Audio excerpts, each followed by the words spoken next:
For generations, California approached housing growth through a familiar playbook: long planning processes, neighborhood by neighborhood debates, and ambitious reforms that often struggled to produce homes at scale. But every once in a while, an incentive structure quietly changes the game. Today's episode is about one of those policies. My guest is Colin Parent, Executive Director of Circulate Planning and Policy, and one of the architects behind California's expanded bonus law. Before joining Circulate, Colin worked under Governor Jerry Brown, helping lead statewide housing efforts, and he has spent his career working at the intersection of housing, transportation, and government.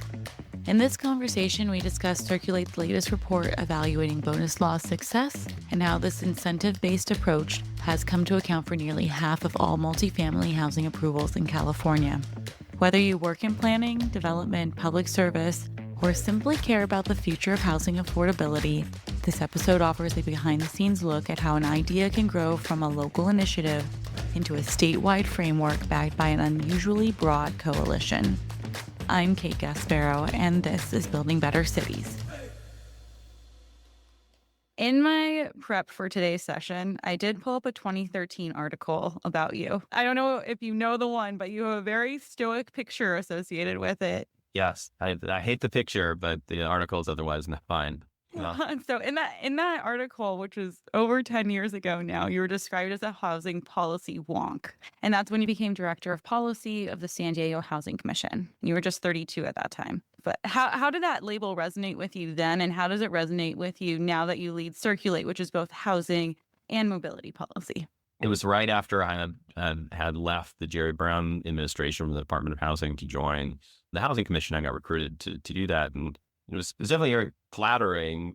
I was able to come to that role from having worked at a higher level of government. And then when I worked at, joined, Circulate from the Housing Commission, certainly I didn't really have any background on transportation. But when you're in that role and doing advocacy on an issue, you can't tell people you're like, I don't know anything about this issue, so you should listen to me. You have to just kind of be a little bit bold and say, this is what we ought to do on this issue, and try to not sound like an idiot. But that's actually sometimes, and that's, for me at least, that's how I became an expert on a lot of transportation issues, is learning on the job, being a voice on those issues and faking it until I make it. And now that you've worked across local, regional, and state levels on housing policy and now mobility policy, how has that multi-scalar experience shaped how you think about solving the housing crisis today? The other key dimension on this is not just the different levels of government that I've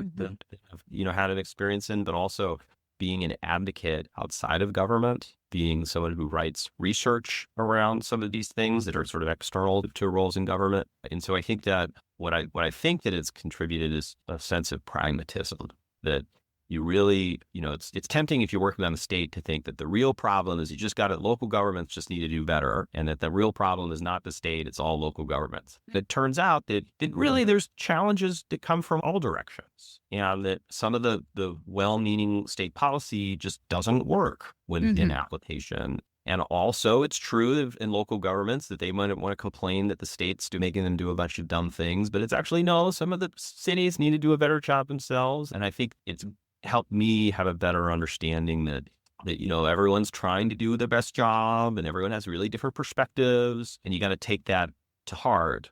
And I think relatedly too is that you also have to, when you're doing things like from the state or otherwise, you got to accommodate some flexibility, that your big idea about how local governments ought to operate, may not work exactly. So you should probably approach that policy with at least some modesty. And I think that's something that oftentimes gets kind of forgotten in these spaces. People have spent their entire career at the State Department of Housing and think they view the world through that way. Same thing with a lot of my colleagues when I was on the city council in La Mesa. A lot of our staff had spent their entire careers at the city of La Mesa, and they thought that just, that's how they viewed everything. And people can get a little myopic. Well, on Friday, and we're recording in mid-April right now, your organization, Circulate Planning and Policy, issued a report looking at one of the streamlining laws and policies that helped really spur affordable housing within the state of California. And it accounted for far more than any other streamlining policy in the years in which this report takes a look at. So, before we get into why it works, can you walk us through what bonus law is and how it operates today? Yeah, so bonus law has been on the books in California for more than 45 years. And then, but it's been amended and enhanced a whole bunch of different times and that during that period. And so the fast forward to today, the way that the law works is that if a home builder chooses to set aside a certain percentage of their units as deed restricted and permanently affordable, then they can receive a package of benefits to help offset those costs. The purpose of that law is to encourage more production of those deed restricted affordable homes, right? And so the benefits that are available are several fold. So one of them is projects who include some affordable can build more units overall than the underlying zoning would allow. And that's oftentimes described as a density bonus, right? The statute itself is actually called California State Density Bonus Law, but you don't have to use additional density to take the benefits, or there's other things than density. So it's a poorly named statute. That's why we just call it bonus law in our report. But that bonus is one benefit for the project. But that's not the only one. And so the other ones, it's a category called incentives and waivers, which are concessions from local development restrictions. And so those things can be like, if there's a big setback requirement or a height limit, you can use incentives and waivers to get out of that so that you can accommodate that project. That because it has affordable homes, the idea is we want to make it easy to get that project entitled and to be able to have that. And then the third bucket of benefits is parking. And so bonus law projects don't have to build as much parking as local requirements. And it's even less parking is required for bonus law projects that are near transit. Well, as you said, the bonus law had been in effect since the 70s, but it was rarely used in the decades following its passage. But in San Diego in 2016, correct me if I'm wrong, there was an amendment to bonus law that made it a lot more amenable for developers to use. How did that enhanced approach come together locally, and what problem was it trying to solve at that time? Yeah, so this was a project of mine when I was at the San Diego Housing Commission. And so I had been, sort of observing that the city had been trying to allow for more housing growth by doing updates to their community plans. And so in the San Diego, there's about 50 different community planning areas. They have their own community plan, has all the land use and transportation elements of a planning document. And periodically, the city would try to update one of those. And their intent always going in was to add more density and housing capacity near transportation infrastructure. And every time they tried doing it, it was a nightmare.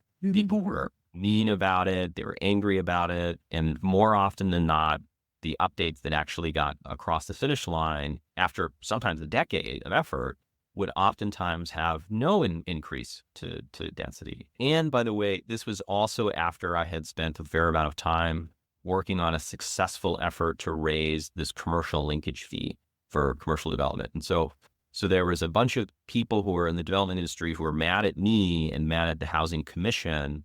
And I had been telling them sort of toward the end of that process, is like, I've got let's work on some, like after we finish this thing, let's work on some things together that we can like both agree on that can kind of help improve the development environment. I organized a working group and that included people from the Building Industry Association, the San Diego Housing Federation, which is the affordable housing trade organization in San Diego.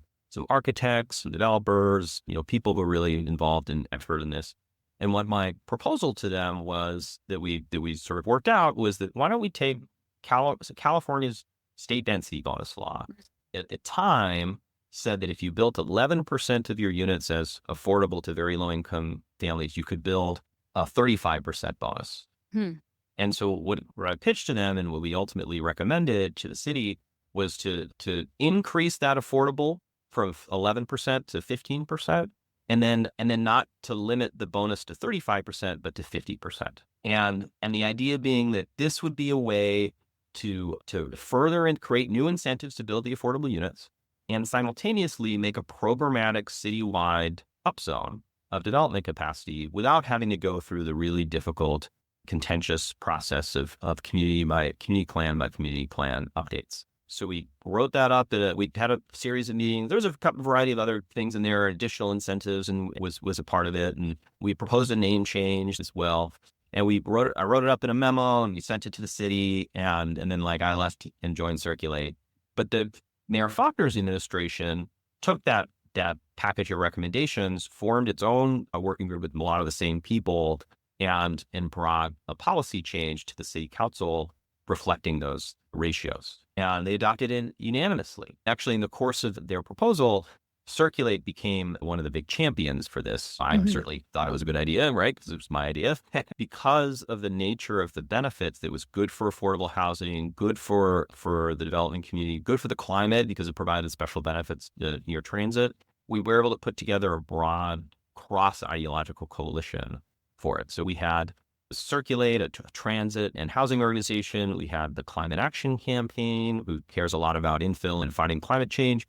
The Housing Federation, the Affordable Housing Advocacy Organization, plus the Building Industry Association and the Realtors and the Chamber of Commerce. We would go and have these meetings with city council members, and they would be like, why are you guys all here together? Like, you guys are here to like argue in front of me? We're like, no. We all agree this is a good idea.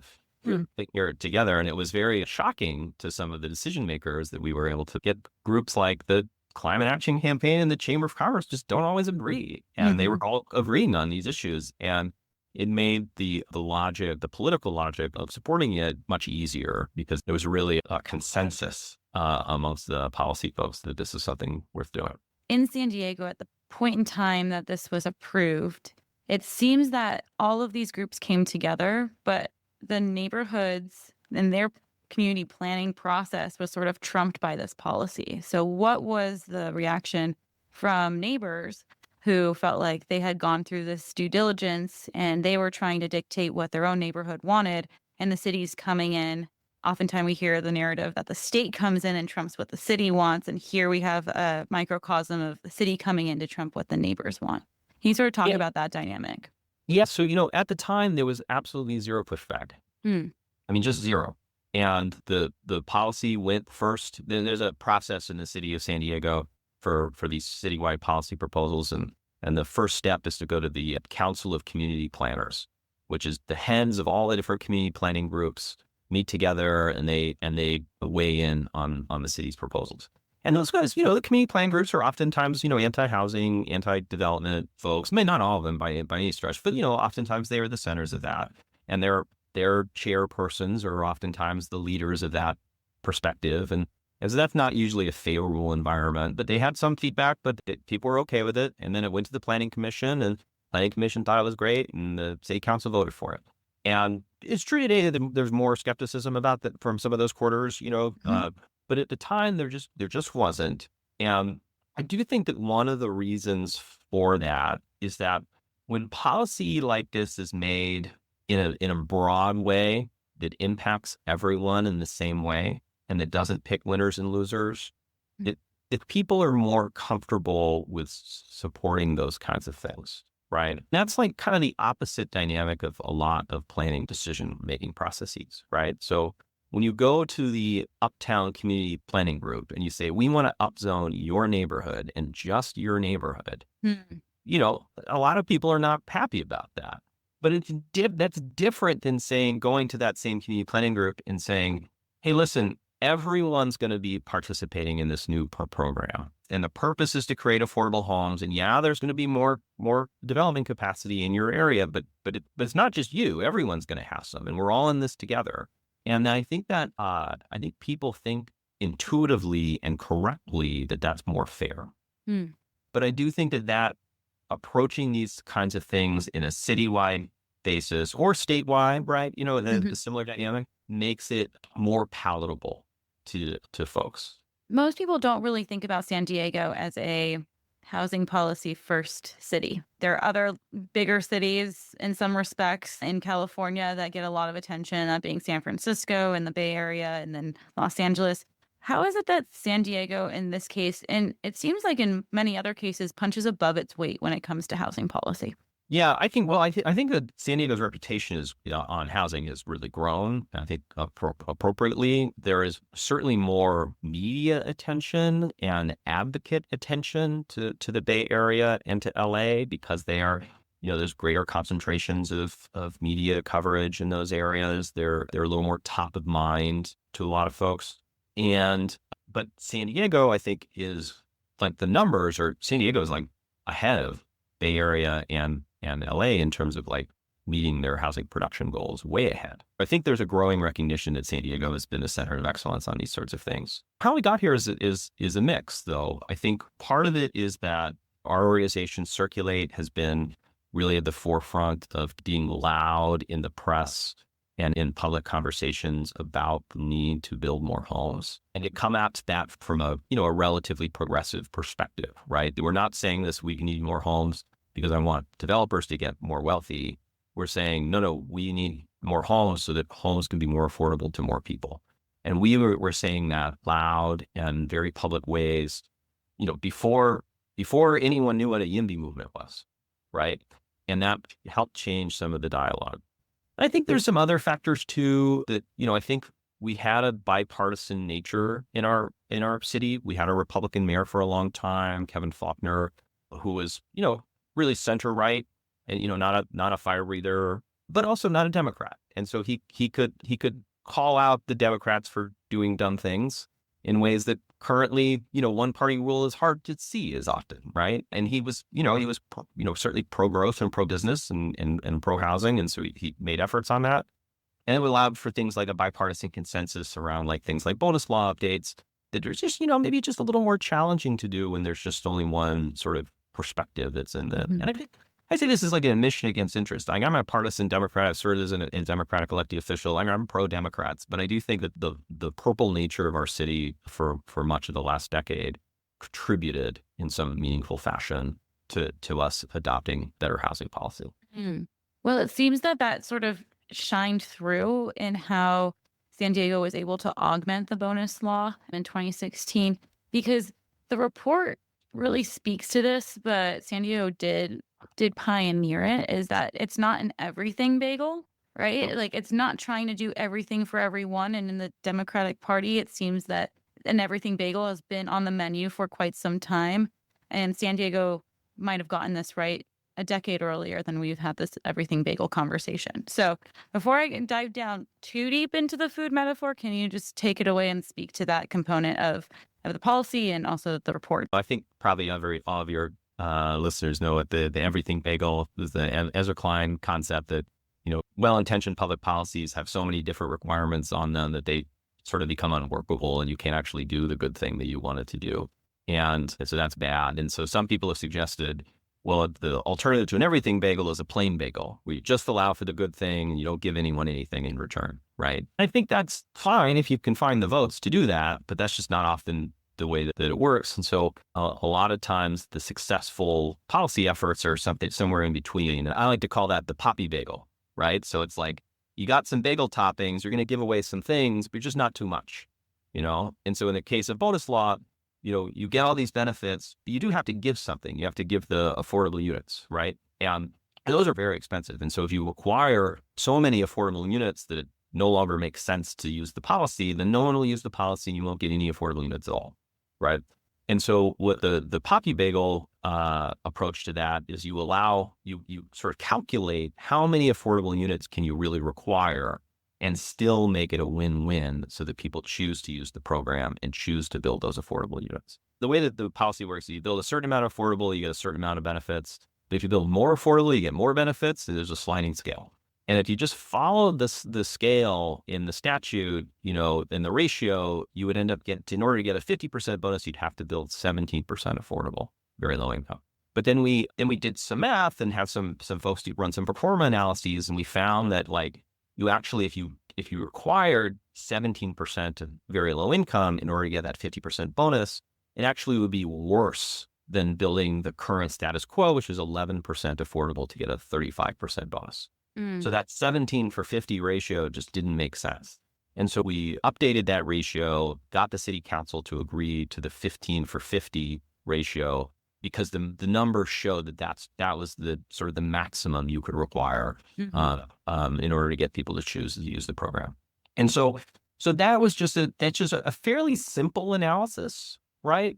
But one that takes seriously that developers are trying to make money on their projects, and that if you deny them the ability to do that, then they just won't do the project.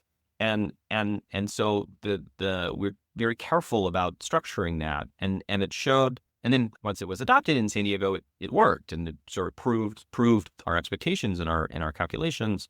And that's and it just, it's too often there's no real consideration of that in policymaking, or there's consideration, but it's maybe not in good faith. But we try to be really rigorous and honest with ourselves and one another about what would actually work. Mm. And you started saying at the beginning of this podcast that you're a pragmatist at heart. And so as you're putting together these plans, and given the experience in different levels of government and different types of organizations, that pragmatic perspective really did bring developers to the table to make this successful. The report that came out doesn't focus on San Diego's bonus law. It focuses on the state's bonus law. And that was implemented in the 70s. But reforms like AB 2345 and AB 1287 made the bonus law into what it is today, which mimics very much of what San Diego's bonus law looks like. And how did that translate from a city scale to a state scale in terms of making sure that the state bonus law was as successful as San Diego's? So in 2020, Circulate sponsored legislation with Assemblymember Lorena Gonzalez to expand the city of San Diego's 50% bonus statewide. And so we worked with the author's office to develop the legislation. Like, I wrote it, and she introduced it.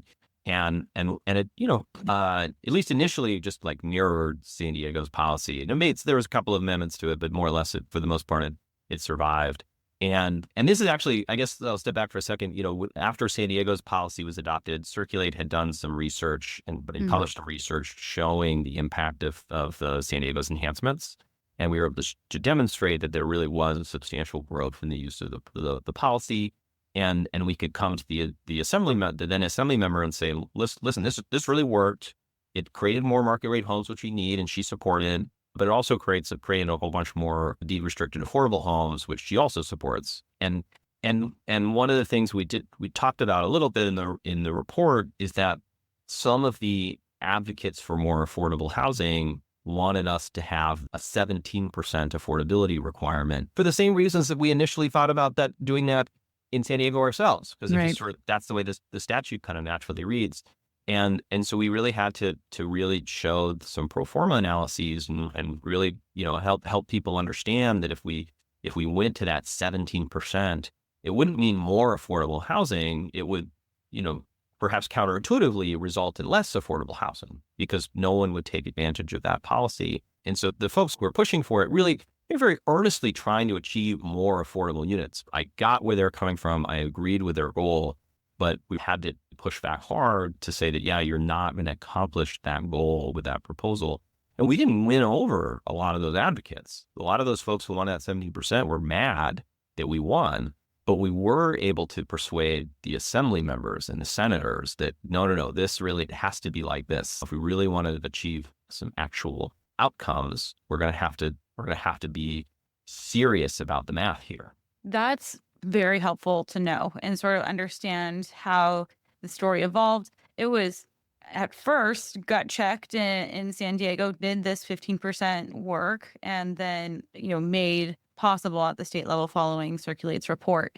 Now that this report has come forward, do you find that the same level of success you saw in San Diego has been replicated statewide? So in the city of San Diego, we pulled some figures on a separate research effort, and it showed that after San Diego's bonus law enhancement was adopted in 2016, in 2020, San Diego adopted an additional enhancement to bonus law called complete communities. And so it goes even farther. When you looked at last year, I think in 2024, rather, a majority of all units permitted used one of those two programs.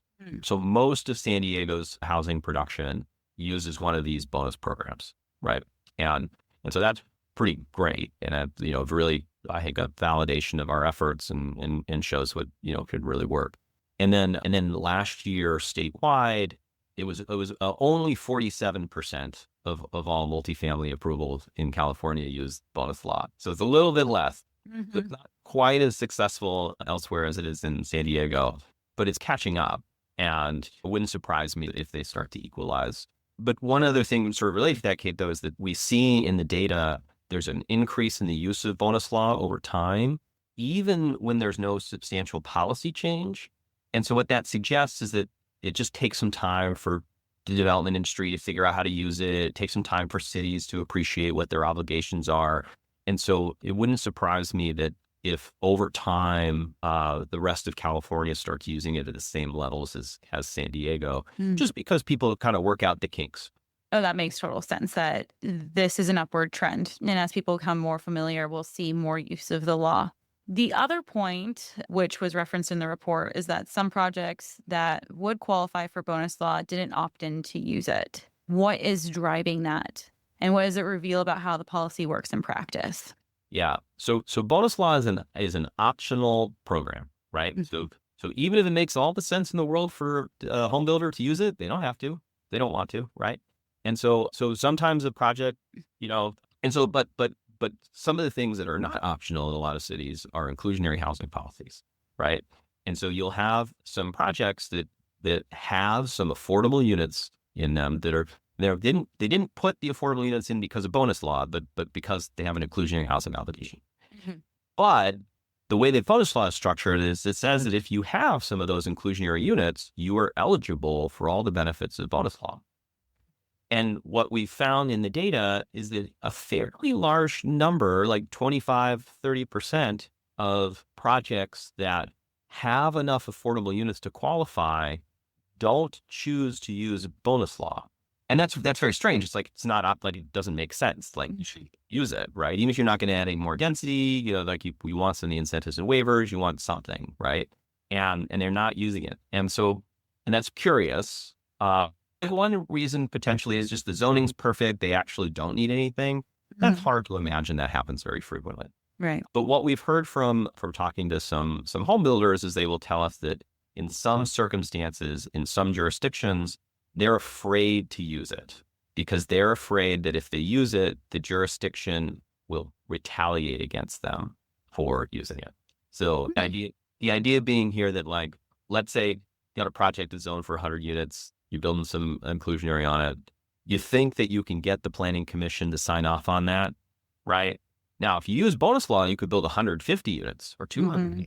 You could get out of their setback requirements. You could breach the height limit, these other things. But perhaps very rationally, the city council or the planning commission or the planning staff or community development staff would hate that project. And they would do everything they can to mess you up if you try to do that. And so you just decide, you know what, let's just do 100 units. Let's just follow the local requirements. Let's not ask for any special dispensation from bonus law. And then we can at least get this thing across the finish line. And that may be especially important if you're a repeat player and you have other projects that you're concerned about, in the future. And so all this means to say is that there's the opt-in nature of bonus law means that some of the benefits that the legislature intends to provide to these projects, include affordable homes, are not getting there because people are afraid, perhaps very reasonably, about being retaliated against. Yeah. So, the story of the NIMBY continues to show up even in these policies that have large coalitions of support themselves. One of the aspects of the bonus law, which I thought was super interesting and sort of speaks to real estate economics itself, is the cross-subsidization between market rate and low-income and very low-income units. I'm curious if the prevalence and growing trend of use of bonus law is, I don't want to say excluding middle-income units from the market, but I'm curious, as you've been working on this policy for close to a decade now, what your thoughts are in terms of bridging the gap between getting affordable units on the market and market rate, but now the missing middle. So the sort of the structure of bonus law is that you can, if you build some money losing affordable units, then you can build some more profitable market rate units, and then that will pay for or offset the cost for the affordable units, right? And that works in certain circumstances if the right ratios are right and the economic conditions are right. But it also, more or less requires those profitable units to be like pretty profitable and pretty expensive, right? Right. And so what that means is that you don't see bonus law being used quite so often in lower rent jurisdictions or lower rent neighborhoods. You see it more frequently used in high opportunity areas and high rent areas. And in some ways that's good because you create affordable homes in those places, but it also just means that it doesn't work in other places or for other product types. And so I think that's a limitation for what a policy like this can accomplish. One way that we tried to address that was that in 2023, we sponsored a second density bonus bill that is called AB 1287. And what that says is that the first bill says if you build 15% affordable, you get a full 50% bonus. The second in 1287 says that if you build that 15% affordable and up to a 15% at moderate income, then you can get a second 50% bonus, which is actually even more lucrative, right? Because those moderate income units, maybe you're not losing nearly as much money off of. Right. And that would create some new moderate income product that otherwise is not being served by bonus law, and honestly, just not being built very much anywhere in any circumstance. And so that's one way that we tried to get at it. But yeah, I think it's just true that the fundamentals of how any sort of inclusionary policy, including an optional one like bonus law, really depends on the market rate units being pretty pricey. Well, in terms of what this report has produced, I'm curious how your colleagues at other organizations are reviewing this report, seeing it as inspiration for other types of policies, and really generally, like, what are the big opportunities in this legislative year to move the needle the most? Because we talked about streamlining at the beginning, you talked about fees and other incentive type policies. Is there a bucket of policies that we should also be looking at as we're moving California towards a more abundant future? It's been great. We got a lot of really positive feedback from a lot of our partners, not just during publication, but prior to publication. We shared a lot of the data in advance with some of our partners in the legislative advocacy space, and a lot of them served on an advisory committee to help us develop the report. And really before publication, I think we had successfully socialized the idea that bonus law was really important and was important to their efforts and to their goals. And so I think that's been really positive. And I think one of the things that I have a couple of things that I hope to accomplish from that. I mean, one is that there has been underappreciated how important bonus law is to getting housing and approvals in California. And so I want to try to get, I think this has happened already, is getting more of the advocates, more of the legislators, more of the policy staff to prioritize it in their thinking about what's important and what's important to defend, what's important to enhance. And I think that's really key. And I think there's been some growing recognition of that in the space. And I think really it's when you're doing certain policies like, let's say SB 79 that was adopted last year, a big transit-oriented upzoning bill. It correctly and valuably allows projects to use density bonus with it. Mm-hmm. And then I think the other key thing that I want to try to accomplish with this is, and hope that we can see, is that there are some reasons why bonus law is working, right? And the fact that it's a win-win thing, that it really does pencil out. The fact that there's a broad political consensus around it, right? It's not just something that just happened once as a one-off, that really there's affordable advocates care about it, the AG cares about it, HCD cares about it, Democrats care about it, Republicans care about it. Mm-hmm. Like maybe there's some value in really trying to get a broad consensus around some of these things, because that's not everything. It's not like you can't, sometimes, swing for the fences. But I do think that there's some elements to bonus law success that should help inform what other types of successes we want to achieve. Today's conversation was really about how successful policy gets made through pragmatism, coalition building, and broad support, not just ideology. When policy is grounded in data shaped by real-world constraints and built around incentives that actually pencil out, it can create real momentum. If you enjoyed this episode, share it with someone working in housing, planning, or local government. Subscribe to the podcast and check out our work at buildingbettercities.com. Until next time, let's keep building better cities together.